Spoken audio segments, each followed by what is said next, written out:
You're welcome back.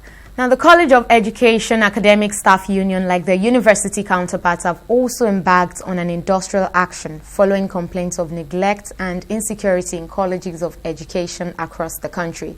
Executive members of the union, led by its national president, Nuhu Ogirma, is condemning what they described as insensitivity of government to the rot in the institutions. The union also accused the government of not putting things in place to address the coronavirus pandemic before resumption of schools. Nuhu Ogirma joins me now from Abuja to tell us more about their grievances with the federal government. Thank you very much, Mr. Ogirma, for joining us on the program. Now, you held a press conference this morning where you discussed quite a number of issues. Can you help us recap the main reason for that conference? The press conference was to sensitize Nigerians, to actually give them the true situation of the colleges of education in Nigeria and why they renewed agitation. It's also to signal to government that we have formally begun our industrial action. And like we said, industrial action, the industrial action is not just when you observe a strike, whether national or local. Industrial action has to do with a range of issues. So what we meant to do, to achieve, is tell our students, tell our parents of our students and government that the union has commenced the industrial action it's threatened by the issuance of ultimatum. You will recall that we had issued ultimatum to government way back in July, specifically July 15. And ideally, ultimatum lasts for about 21 days. And then because of mediation, people that may want to intervene, you allow them a time. So the ultimatum lapsed. We allowed government time.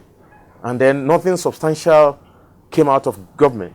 So we declared industrial action. And that's why we said we have suspended, as we speak, our people in the colleges, respective colleges, have been addressing their people to suspend the work that we've been engaged in. That is community services that we do in the institutions. Nigerians may really want to know exactly what your grievance is and why at this time, when plans are underway to reopen schools after months of closure. The grounds against government is not just an emerging issue. Most of the issues we have in contention with government have been lingering issues, some dating back to over 10 years. Then we struck an agreement with government. That agreement, as we speak, has not been implemented in totality by the same government. The critical issues that we have at the moment, one is on security. You recall that in 2006, the Nigerian government actually came about a policy, they call it outsource policy. That policy outsourced two major responsibilities in addition to others. The two major responsibilities are, one, security responsibility, and then cleaning, those charged with cleaning of the colleges and all that. And the security responsibility of that government had been taking care of impacts seriously on the institutions. You know, the issue of security. But when government came up with that policy, government was not funding it. In a layman's language, government refused to fund security for these institutions. They asked the institutions to employ security, so that government to employ security outfits. Companies organize security outfits. They expected the institutions to employ such security organizations, and then the colleges would now pay them. Since 2006, no government has not given a single kobo to any college to pay for those security services. So what the colleges have been paying to those security men are very, very paltry sums. In some instances, for instance, in some situations, some are taking 10,000 naira. After 30 days, being a security in the college, you take 10,000 naira. In spite of the fact that there's even a minimum wage now, most of the colleges cannot afford it. Government promised to fund this. The government refused to fund them. Do you know what has engendered? What that has engendered? Most of those security contracts those that got the contract are even cronies of government, people who have relationship with those in government. At the end of the day, they made some claims. The security outfits make such claims, taking lots of money, and at the end of the day, paying paltry sums, 8,000 in some instances, 10,000, like that. How do you expect those people to put in their best? At the end of the day, what we get is a situation where the institutions became, the institutional environment became porous because they don't give in, they don't put in their best in trying to secure the colleges. Recall that in 2014, Kano State was Federal College of Education in Kano State was bombed. 20 people lost their lives, academic staff inclusive. Some were maimed for life.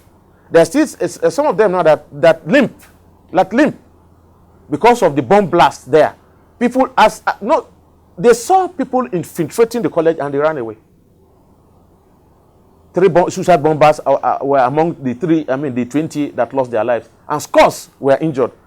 From within, we don't have a count. From within, we know 48 people were terribly injured, and then the college had to treat them.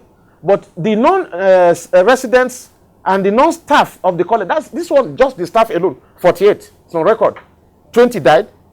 3 of the 20 that died, of the dead, were the 3 suicide bombers. But 48 terribly injured. This is excluding those people who are not resident in the college. So that is it. And again, Federal College of Education, Kontagora, was also infiltrated. The bomber died, taking along a final year student at that time. It is still because of the porous security that we have. Because the colleges cannot afford proper security outfits. So they had to patronize those that they can readily afford. This has subjected the colleges into serious insecurity, serious insecurity in the colleges. So that is one of the issues. And the second issue, of course, is the issue of infrastructure. Everybody is they're saying infrastructure. What do you have? COVID. Even in the context of even the resumption they are talking about now, you will discover that it's a non-starter because the infrastructure that we have is most of them are dilapidating. Most of them have no consumables. Let me bring it down home. The first issue, like I said, the issue of insecurity as brought about by the policy of government on what policy? Policy of outsource, the outsource policy that they imposed in the colleges in 2006.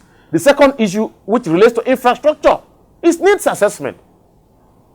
They conducted a needs assessment of the colleges and came out with a report in 2004 and 14. That report came with a cost implication, but as the this assessment was conducted by government committees across the tertiary institutions, and then ours, about 70 colleges, public colleges, that of the states and federal. They came with a quantum of over 900 billion naira as what was required to take care of the infrastructure, dilapidating infrastructure, and those that were not even there, non-existent in the colleges in 2014. As we speak now, that has not been implemented. In 2017, this government, the current government, requested for a review, given the time lag. They requested for a review and then an assessment of the return on investment, and then the impact of the capital allocation to the colleges between that time, the time of the needs assessment, the time the needs assessment was conducted, and 2017. That's a period of about not less than 5 years. 2014, 2015, 2016, 2017. This started in 2013 actually, but the report was ready in 2014. That's where we are. So the commission, the National Commission of College Education, in conjunction with the stakeholders, including us as critical players, will review that report in line with the demand of government, assessing the return on investment, looking at the impact of the capital that they got, the colleges got between the time of the assessment and then 2017 December. That was reviewed and the cost implication determined. At the end of the day, nothing has happened. Is that impacting on the security of the institution? Yes, we're on needs assessment. We were on needs assessment. And like I said, the needs assessment, the review, the reports on the review that we have has a cost implication of just about 456 billion plus. At the end of the day, that was done again on the strength of the memo that came from the chief of staff to the late chief of staff to Mr. President. That review was done, which means it was from the presidency. Believe me, between 2018, that report, they reviewed the report, was submitted in the first quarter of 2018. They called for a review in about November 2017. And then it was done and submitted first quarter of 2018. Tell me, between 2018 and now, nothing has happened. The colleges are getting the worst for it. COVID came. You are calling for a resumption of the institutions. When you know, quite right, that the entire environment doesn't have what it takes to even take the students. And that is why you may have heard that our position remains that we are opposed to resumption. Until one, the environment has been put in proper shape by what? By decontamination, by decontaminating the environment. And you have to also make provision for constant decontamination. Why are we saying that? You may have looked at the process itself. If you are monitoring events, you discover that Nigeria has not even, I don't know if they have reached the mark now, of about 10% of testing its population. We've not tested about 10% of the population. If we have estimated our population to mean, by implication, if we have estimated our population to mean about 200 million, 10% will be what? About 2 million. Have we tested up to 2 million? But what has been thrown up is the fact that the tests they have been having, they've been constant report of cases. But I do understand, though, that they say it's about, the fatality is about 3%. But notwithstanding, the fact remains that this infection may still be lurking around the corner. So bringing the student presupposes contamination, presupposes that the rate of contamination of the environment will rise. Because what we have witnessed is a situation where the entire country is engulfed. In a nutshell, you are asking the federal government to ensure that all colleges of education are fumigated before resumption. That's what you're saying. Not only decontaminated, you decontaminate, you provide the facilities that will enable us to... It's not just decontamination that they are emphasizing. Let me give you a scenario. In certain instances, you have about 1,000 students attending a particular course.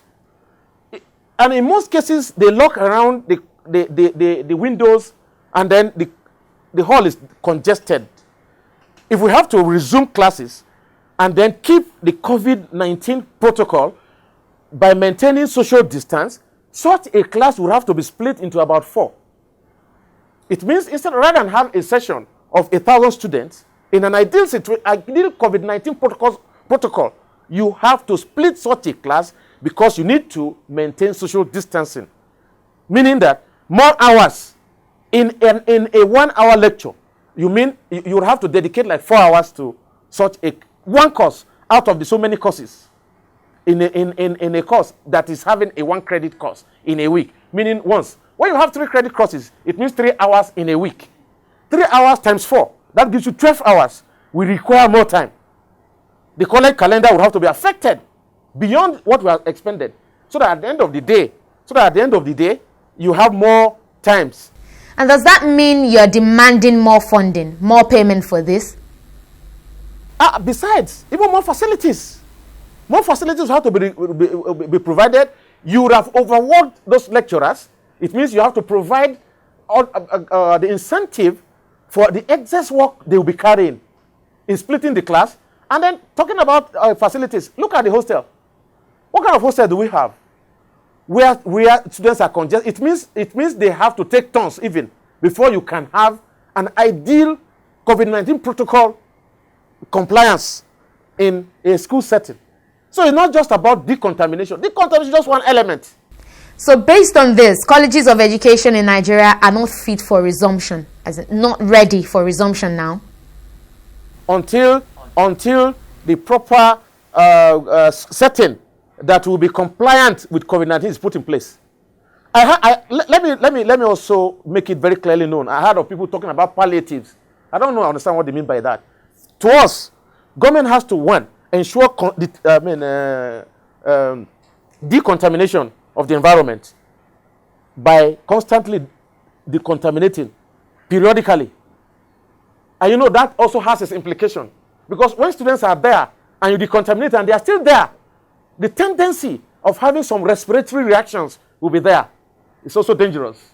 2, the environment, the hostels, the lecture rooms that we have, we need the planners to go back, sit down, and restructure the timing of lectures and then designation of classrooms to be able to accommodate that. This requires timing. Not that you give a 2 weeks and say maybe 2 weeks, they should resume in 2 weeks, in 3 weeks. No. And besides, have you called the stakeholders? Because I'm not privy to anything about an arrangement as to how we could resume.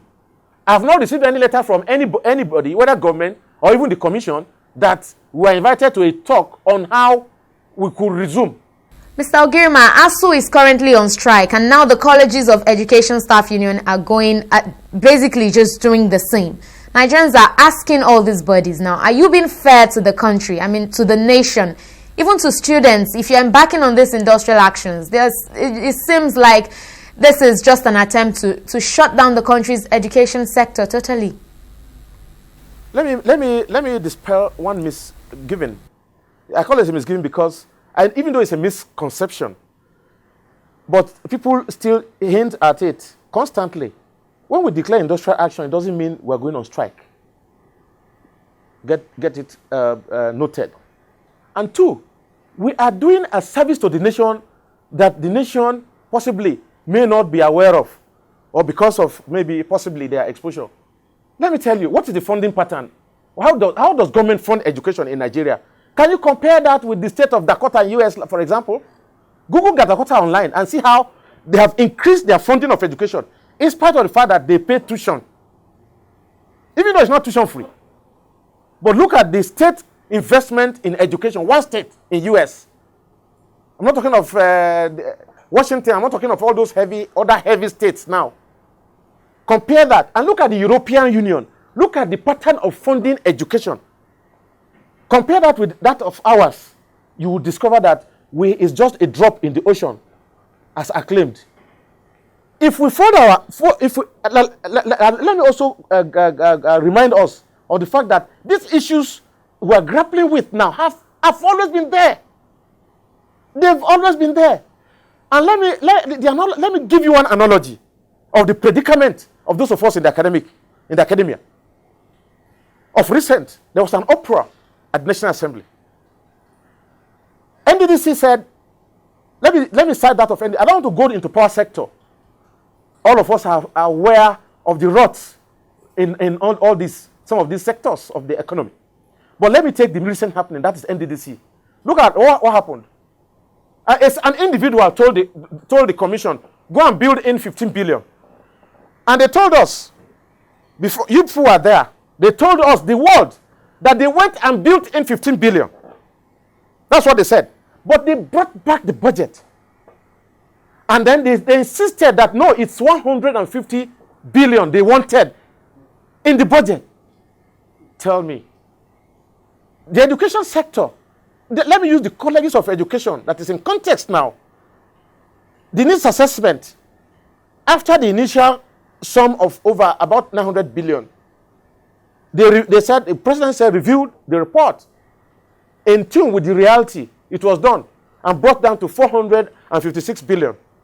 The government pledged in 2018 to give the entire colleges of education, the entire college of education I'm talking about, federal colleges of education, 21 at that time, is now 27 because they created 6 new ones. Then that of state was 49. That brought the whole thing to 70. 70 colleges of education in Nigeria, that of state and federal, they said they will give 15 billion. Believe you me, that 15 billion was not put in the budget. But an individual requested for 15 billion, it was built in the budget. You had it. Everybody, Nigerians had it. And then you said we should be pleased with that government. The National Assembly are the ones that what do you call it now, that interviewed the ministers the time they were proposed as candidates before they were made ministers. I tell you, this same government has a minister now, a cabinet minister, holding a critical ministerial appointment, for that matter, a portfolio, a critical portfolio. That minister did not pay 38 months' salary in the 2 colleges of education in his state. He instituted an exploitative salary structure. That minister, as a candidate, was cleared by the National Assembly, by the Senate specifically. That alone, in Senate societies, that alone would have been enough not to approve of his appointment. He's still a minister today. And then you say we should close our eyes. In his state, we should close our eyes, fold our arms, and say, okay, this is what they are doing to education. No, we're not saying you should close your eyes. We're only asking if your action is being fair to Nigerians. We are very fair. Let's ask ourselves, why are Nigerians running away from the country to other climes to study? Because they have access to facilities. The facilities are not there. Let me tell you what they do. What most of us do now. We take alternative courses in some core science disciplines where practical should have been done. They take alternative to practical. One, the institutions, like I told you, are congested with a number of students. The facilities are not even there. Those that are there are very, very few. The consumables are also lacking. But the quality of output of lecturers is very commendable. That is why when our students go out there, they perform wonderfully well. We taught class from your Nigerian university or any tertiary institution in Nigeria for that matter, going overseas, they always come with what? With high grades. Why is it so? It tells you that the quality of instruction here is of a higher standard. What the access they have there that we don't have, that have assisted them to grow on the strength of what they acquired here, is the facilities that are available. In Nigeria today, the facilities are not there. Parents are paying. Are you not aware that parents are paying? They now pay for a lot of services. So our agitation, or the agitation that we witnessed in the critical, in the tertiary institutional sector by the critical players in the system. You mentioned academics. The academics are the critical players in the system. They are the major players of. If the students are not there, we can't be there. But by the time the students are there, we'll be there as number one in the line of instruction. That is it across the globe. Of course, other services are outsourced. In some developed climes, they outsource other services of the institution. But that's not the focus here. So that is why you have seen the agitation coming much more from the academia, from those in the academics, more than the others. Have you had the opportunity to take these issues to the Minister of Education? Because that should be your first stop. Have you had a dialogue with him on this? We've had several, I told you. 2010, we had an agreement with government. Government is a continuum. Even before 2010, we've had agreements that have been haphazardly implemented by the government. They were taken up. They were taken up in 2010. We had agreements. Some were implemented, some were not implemented. It was taken up before this administration. Some were implemented, some were not implemented. When this administration came, we had a one-on-one with the minister. We met with the minister. We discussed, and then certain things, commitments were made, not fulfilled. Then that was what informed our agitation in 2018, specifically in October and November. That agitation was put paid to because of the commitment they also offered. We suspended the strike then on 5th December 2018. Believe you, between 5th December and now, between that 5th December and now, we have not less than 5 correspondences to this government. And mark you, some of those correspondences got to Mr. President himself, because at a point, when the ministry was also complicit in the neglect, we discovered that they were complicit in the neglect. We decided to take our fight to Mr. President himself by putting up a memo calling for his intervention. It was served at the presidency, and then we also published it in form of a paid advertorial in national dailies. Nothing has come out of it. And that is why we are telling Nigerians that we cannot fold our arms and allow our students to come back, and at the end of the day, they come back to meeting the infrastructure not there, this assessment not implemented, even allowances of staff not paid. As we discuss this now, 7% of our allowance is still hanging. For several years, this government has refused to pay us. It's not only the state government that be paying fractional salaries. Federal government has also paid us fractional salaries. It only stopped of recent. And even our retirees are getting the worst for it. Those of us in the system, those that have used their youth serving this nation, that are retired, their entitlement not paid. Those that are dead, group life insurance not implemented because they have over-centralized a lot of things. Apart from TSA, even group life insurance that the colleges ought to actually engage their underwriters. They have centralized it. It's the head of service that will now appoint underwriter for colleges. That's why the entitlement of our deceased colleagues are not paid. And we drew their attention. And the attention of Mr. President. At the end of the day, that's why we said, okay, if you don't want the College of Education to exist, why don't you shut the College of Education so that we know that we are non-existent? It's the entire government that has failed the education, the nation, through the education sector, the inattention and insensitivity to the issues affecting the education sector. That is it.